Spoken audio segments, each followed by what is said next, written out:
शहर की चमचमाती जिंदगी, बड़ी बड़ी कोठियां, बड़ी बड़ी रुतबे, पर रुतबे के पीछे छुपे होते हैं कुछ राज जो अगर खुल जाए तो पूरा खानदान राख हो जाता है। आज की कहानी है एक ऐसी ही गलती की जो नितिन ने की थी और सजा उसकी नई नवेली दुल्हन अलका भुगतने वाली थी। पंडित जी की आवाज हवन कुंड की लपटों के साथ गूंज रही थी। मंगलम भगवान विष्णु, मंगलम गरुड़ ध्वजा। वरवधू फेरे के लिए खड़े हुए। नितिन और अलका ने अग्नि को साक्षी मानकर 7 वचन लिए। चारों तरफ तालियां गूंजी। मेरा बेटा आज सबसे खुशकिस्मत इंसान है। इतने बड़े घर की बहू, इतना सुसंस्कारी खानदान। सुहाग रात का कमरा, लाल चुनरी चारों तरफ लहरा रही थी। फूलों से सजा हुआ बिस्तर, दियों की लौ बार बार कांप रही थी जैसे कोई सांस ले रहा हो, और हवा में हल्की हल्की घुंघरू की आवाज जैसे कोई अदृश्य पायल पहने धीरे धीरे करीब आ रहा हो। नितिन इसे अपनी जिंदगी की सबसे खूबसूरत रात समझ रहा था, पर सच ये था कि ये रात उसकी जिंदगी की आखिरी सुकून भरी रात थी। अरे वाह, मेरी दुल्हन तो पहले से ही मेरा इंतजार कर रही थी। सॉरी यार, दोस्तों ने जबरदस्ती पिला दी, वरना मैं कब का तेरे पास पहुंच गया होता। पर प्रॉमिस, आज के बाद शराब को हाथ भी नहीं लगाऊंगा। वो अलका के पास जाता है, घूंघट उठाने को हाथ बढ़ाता है। चलो अब तो घूंघट उठा दो, मुझे देखने तो दो कितनी खूबसूरत दिख रही है मेरी बीवी आज। खूबसूरत? अब तक कितनी लड़कियों को कहा होगा ये झूठ। अरे पागल, तुम पहली हो सच में। अचानक उसकी नजर अलका के कंधे के पीछे जाती है। ये कौन है तुम्हारे पीछे? कौन? कोई भी तो नहीं है। नहीं, अभी था कोई औरत लाल साड़ी में, मुझे साफ दिखा। कितनी ज्यादा पी रखी है तुमने। कोई नहीं है यहाँ, शायद दिए की लौ से परछाई उभरी होगी। अब घबराओ मत। अचानक कमरे की सारी लाइटें फ्लिकर करने लगी। एक ठंडा तेज झोंका आया और उस झोंके के साथ साफ साफ सुनाई दी पायल की खनक। कौन है? कौन है यहाँ? वो जिसे तुम भूल गए, पर मैं तुम्हें नहीं भूली। अगले दिन नाश्ते के टेबल पर। अरे बहू, तुमने तकलीफ क्यों की? नौकरानी से कह देती, वो ले आती। नहीं माँ जी, आज पहला दिन है ना, पापा जी को मैं खुद सर्व करना चाहती थी। लो पापा जी, पी लीजिए, अभी अभी गर्म किया है। ग्लास देते वक्त उसकी उंगलियां ससुर की उंगलियों से हल्की सी टच होती हैं। बलवंत सिंह थोड़ा असहज होकर ग्लास लेते हुए, हाँ ठीक है, रख दो बेटा, मैं पी लूंगा। गरम है ना दूध? और मैं भी गरम हूं ना पापा जी। बलवंत सिंह चौंकते हैं। अलका तुरंत नॉर्मल होकर सास की तरफ देखती है। अलका, बात करने का तरीका थोड़ा संभाल के। नया घर है, सब देखते हैं। क्या हुआ माँ जी? मैंने तो बस इतना ही कहा, दूध ठंडा ना हो जाए इसलिए। अलका की सास और बलवंत सिंह चुपचाप एक दूसरे को देखते रहते हैं। अलका मुस्कुराकर चली जाती है। नितिन जब घर लौटता है तब अलका की सास नितिन को अलका के व्यवहार के बारे में बताती हैं। ये सब क्या था आज? पापा से ऐसे बात करती हो? शर्म नहीं आती तुम्हें? शर्म? शर्म तो तुम्हें भी नहीं आई थी ना, जब तुम किसी और के साथ। चुप, बस एकदम चुप। तुम पागल हो गई हो क्या? पागल? हाँ, पागल बना दिया था तुमने मुझे, पर अब मैं तुम्हें पागल बनाऊंगी। अचानक से लाइट्स फ्लिकर करने लगती है और फ्यूज उड़ जाता है। सब तरफ अंधेरा फैल जाता है और नितिन की नजर अलका पर पड़ती है तो उसके पैरों तले जमीन खिसक जाती है। वो जोर से चिल्लाता है। उसकी चीख सुनकर नितिन की माँ और पापा नितिन के कमरे में पहुंचते हैं।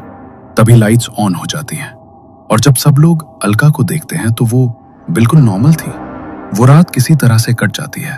अगले दिन सुबह लेकिन परिवार वाले समझ गए थे कि कुछ गड़बड़ जरूर है। अलका की हरकतों को देखकर उन्हें समझ आया था कि अलका के ऊपर कोई काला साया है। दीदी, ये सब क्या हो रहा है? मुझे डर लग रहा है। अगर मेरी बात मानो तो नींबू फूंक कर अलका के बिस्तर के नीचे रख दो। अगर सुबह सड़ जाए तो समझ लो काला साया है। रात को अलका के तकिए के नीचे एक नींबू रखा जाता है। सुबह जब देखते हैं तो वो नींबू पूरी तरह से सड़ चुका होता है, सूखकर काला पड़ जाता है। लोगों के बीच ये मान्यता बहुत प्रचलित है कि अगर किसी पर बुरी नजर, काला जादू या ऊपरी बाधा होती है तो नींबू रात भर में उस सारी नकारात्मक ऊर्जा को सोख लेता है इसलिए सुबह तक वो सड़ जाता है। अलका के साथ भी यही हो रहा था। हे भगवान, ये तो सच में। अगले दिन सुबह से लेकर शाम तक सब कुछ नॉर्मल था, लेकिन जैसे ही रात हुई अलका कमरे के बीचों बीच खड़ी थी। दरवाजा हल्का सा खुला था। हवा का झोंका आकर उसकी साड़ी के पल्लू को उड़ा रहा था। लाल रंग की साड़ी उसने इतने अदा से लहजे में लपेटी थी कि पेटीकोट का नाड़ा भी दिख रहा था। आंखों में मोटा सा काजल, होठों पर गहरी लाल लिपस्टिक और बालों को खोलकर एक तरफ झटकते हुए वो मुस्कुरा रही थी। वैसी मुस्कान जो सीधे मर्द के दिल में उतरती है। वो धीरे धीरे कमरे में घूम रही थी, कमर को लचकाकर जैसे कोई कोठे की तवायफ अपने मेहमान को रिझा रही हो। कभी दीवार से पीठ टिकाकर साड़ी का आंचल सरका देती, कभी उंगलियों से अपने गले को सहलाते हुए दीवार की तरफ देखती रहती। नितिन दरवाजे पर खड़ा ये सब देख रहा था। उसका चेहरा सफेद पड़ चुका था। उसने अलका को आवाज दी, अलका होश में आओ। अलका, ये क्या बिहेवियर है तुम्हारा? कौन अलका? इतनी जल्दी भूल गए मुझे? आज भी मैं तुम्हारा इंतजार करती हूँ, पता है कहाँ? कोठे पर। अलका, ये क्या बोल रही हो तुम? क्या हो गया तुम्हें? तभी अलका बेहोश होकर गिर जाती है। नितिन उसे उठाकर बेड पर लिटा देता है। उसे समझ आ गया था कि अलका के शरीर में अलका नहीं, कोई और थी। वो कौन थी जिसका बदला पूरा खानदान भुगत रहा था? अगले दिन नितिन की मां ने तांत्रिक बाबा को बुलाया। बोल, तेरा नाम क्या है और क्यों इस बेचारी को तकलीफ दे रही हो? नीचे बैठी हुई अलका अचानक सिर उठाती है और बलवंत सिंह की तरफ देखते हुए कहती है, नाम तुम भूल गए? रेशमा। नितिन सेठ की रेशमा। वापस आ गई हूँ मैं। रेशमा। रेशमा का नाम सुनकर बलवंत सिंह और नितिन की रूह कांप जाती है। करीबन 2 साल पहले की बात है। एक रेड लाइट एरिया में नाच गाना चल रहा था। शराब की बोतलें खुल रही थी। अजीत नितिन से कह रहा था, चल यार, आज तुझे जिंदगी का असली मजा दिखाता हूँ। यार, ये सब ठीक नहीं। अरे डर मत, एक बार ट्राई कर, फिर तू खुद आएगा। रेशमा नितिन के पास आती है। आइए हुजूर, आज आपकी खातिर में हमारी जान हाजिर है। अब नितिन और रेशमा रोज रोज मिलने लगे। नितिन को लगा ये सिर्फ मौज मस्ती है, पर रेशमा के लिए ये प्यार था, सच्चा प्यार। नितिन, मुझे यहाँ से ले चलो, मैं तुम्हारे लिए सब छोड़ दूंगी। पागल हो गई हो? मैं अपने खानदान का इकलौता वारिस हूँ और तुम्हारे साथ भागूंगा, तुम्हारे जैसे कोठे वाली के साथ। ये सुनकर रेशमा की आंखों में आंसू बहने लगे। फिर नितिन की शादी तय हो गई। वो रेशमा से दूर हो गया, पर रेशमा प्रेग्नेंट थी। उसने नितिन के घर जाने का फैसला किया। नितिन, मैं प्रेग्नेंट हूँ। तुम्हारा बच्चा मेरे पेट में है नितिन। तुम हमें नहीं छोड़ सकते। तुम्हें अंदर किसने आने दिया? ब्लैकमेल कर रही हो मुझे, साली कोठे वाली। ये सब पैसों के लिए कर रही है ना तू? रुक, ये ले 20 लाख और निकल जा यहाँ से। तभी बलवंत सिंह और अजीत आते हैं। सुन लड़की, ये 50 लाख ले ले और चुप हो जाओ, वरना। पैसे? नितिन, मैंने तुमसे सच्चा प्यार किया है, प्लीज ऐसा मत करो मेरे साथ। रेशमा की हालत रो रो कर इतनी खराब हो गई थी कि वो वहीं पर बेहोश होकर गिर गई। नितिन, बलवंत सिंह और अजीत ने मिलकर उसे सरकारी अस्पताल में भर्ती करवाकर वहां से चले गए। उसी अस्पताल में रेशमा ने एक बेहद खूबसूरत लड़के को जन्म दिया। लेकिन जैसे ही ये बात नितिन को पता चली, उसने अस्पताल में जाकर रेशमा का गला घोट दिया और उसका खेल हमेशा हमेशा के लिए खत्म कर दिया। रेशमा मर गई, पर उसकी आत्मा मरने से पहले कसम खा चुकी थी। अगर मैं नहीं जी सकी तो मैं भी तुम में से किसी को चैन से जीने नहीं दूंगी। तूने कहा था रानी बनाऊंगा, बनाया रखेल। अब मैं तेरी बीवी को बताऊंगी रखेल क्या होती है। वो हंसती है, हंसी कमरे में गूंजती है। ये बहुत शक्तिशाली है, इसे वश में करना आसान नहीं। पर एक बात बताओ, उसका बच्चा कहाँ है? कहीं तुमने उसे भी तो नहीं मार डाला? तांत्रिक बाबा की ये बात सुनकर सब एक दूसरे की तरफ देखते हैं। क्या रेशमा के साथ साथ उस बच्चे को, उस नन्हे से जान को भी नितिन ने मार दिया था? अलका के शरीर पर रेशमा का कब्जा था। उसकी आंखों में वो आग थी जो पूरे खानदान को राख करने के लिए काफी थी। तांत्रिक बाबा उसे रोकने की कोशिश कर रहे थे, लेकिन रेशमा का गुस्सा किसी तूफान से कम नहीं था। रेशमा, रुक जा। तू एक मासूम शरीर को कष्ट दे रही है। तुझे मुक्ति चाहिए या नहीं? मुक्ति? मुझे मुक्ति नहीं, इंसाफ चाहिए बाबा। इन लोगों ने मेरे प्यार का गला घोटा, मेरे बच्चे को मारा, और अब ये चैन से जी रहे हैं। नहीं, आज सबका हिसाब होगा। नहीं रेशमा, किसी ने तेरे बच्चे को नहीं मारा। तेरा बच्चा जिंदा है। माँ, तुम पागल हो गई हो। उस नाजायज औलाद को जिंदा रखा तुमने? एक शब्द और नहीं। अगर मेरे अंश के बारे में तूने कुछ कहा तो तेरी आवाज हमेशा के लिए छीन लूंगी मैं, हमेशा के लिए। मैं सच कह रही हूँ रेशमा, तेरा बच्चा मेरे पास है, बिल्कुल ठीक ठाक, सही सलामत। जैसे ही मुझे पता चला कि तू प्रेग्नेंट है और अस्पताल में बच्चा पैदा हुआ है, मैं खुद दौड़ी दौड़ी गई। डॉक्टर नर्स से झगड़ा किया और अपने पोते को गोद में उठाकर सीधा रमेश के घर गई।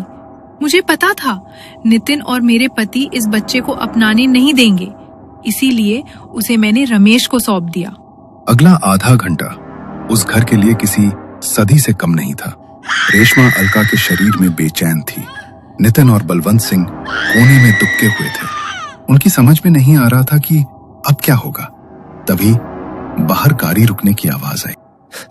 मालकिन, ये रहा बच्चा। जैसे ही रेशमा ने उस बच्चे को देखा, अलका के चेहरे पर का वो शैतानी भाव अचानक पिघलने लगा। उसकी आंखों से आंसू बहने लगे। वो एक आत्मा थी, लेकिन एक माँ भी थी। मेरा अंश, मेरा बच्चा।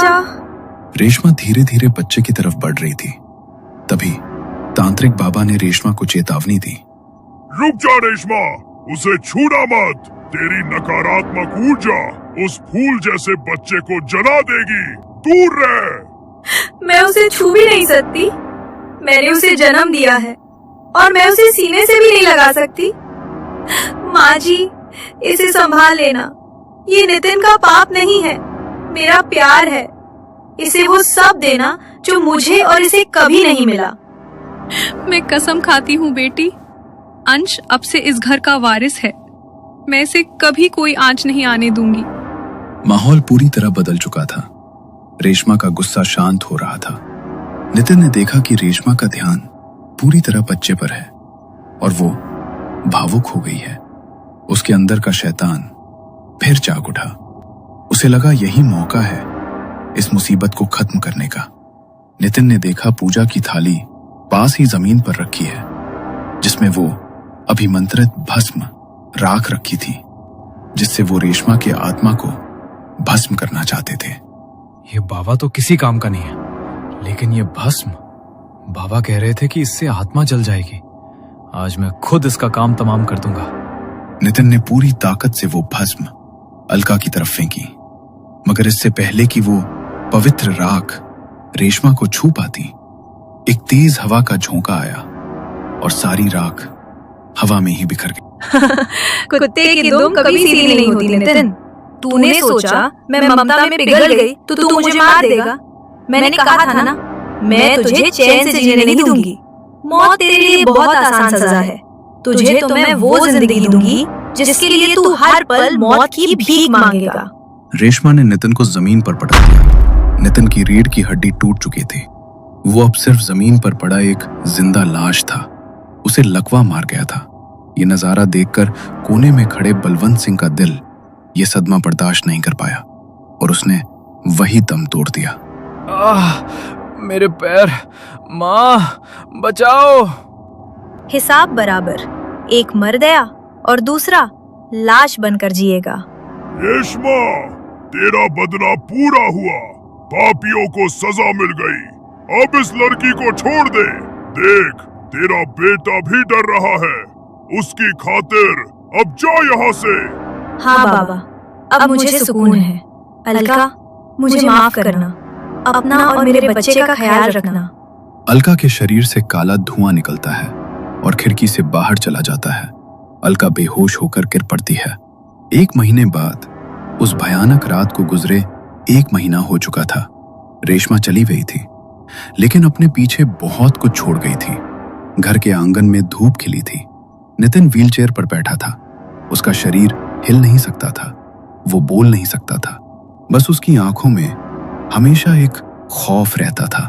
और उसके सामने अलका बैठी थी, जिसकी गोद में रेशमा का बेटा अंश खेल रहा था।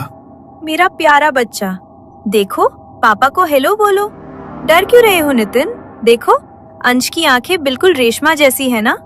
अलका वही लोरी गा रही थी जो रेशमा अक्सर गाया करती थी। क्या रेशमा सच में चली गई थी, या अलका के अंदर उसका एक अंश अब भी बाकी था? ये राज ही रह गया। पाप का अंत हुआ, लेकिन उसकी परछाई हमेशा के लिए रह गई।